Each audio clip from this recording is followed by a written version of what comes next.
Hello.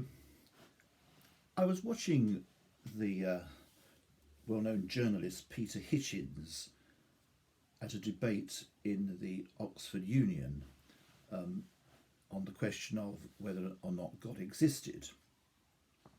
And as you probably know, he's a pretty abrasive and aggressive man. And at one point, he harangued, as it is wont, the front row in the hall, and where there were sitting assorted atheists, and he said to them, "Let's be honest, shall we? For all your arguments against God, the fundamental point is that you don't want there to be a God in the first place. Be honest with yourselves." Quite a winning point, I thought. This is a particularly British, and may I say, a British man's problem, that we don't want there to be God in the first place. And our arguments against him being there at all are there because of that basic deep down point that we have inside ourselves and we hold on to ourselves. There is a particularly British heresy called Pelagianism, and it's so called because Pelagius himself, who lived around about the years 354 to 418 AD, of course, and he was British, and his heresy was that we can be saved by our own efforts. Now, it was more nuanced than that, of course, but that's the heart of what he was saying. We can be saved. We can look after ourselves well enough, and we do not need the saving grace and the free grace of our Lord Jesus Christ.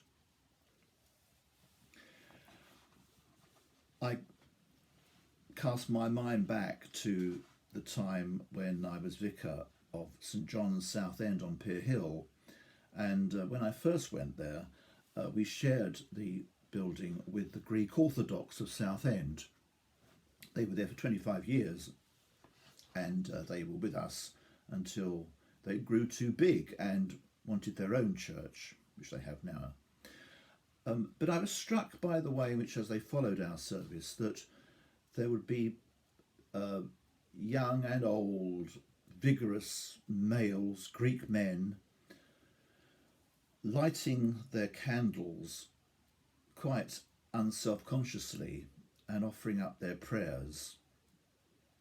And I couldn't help thinking, well, here is a marked difference between these men and British men.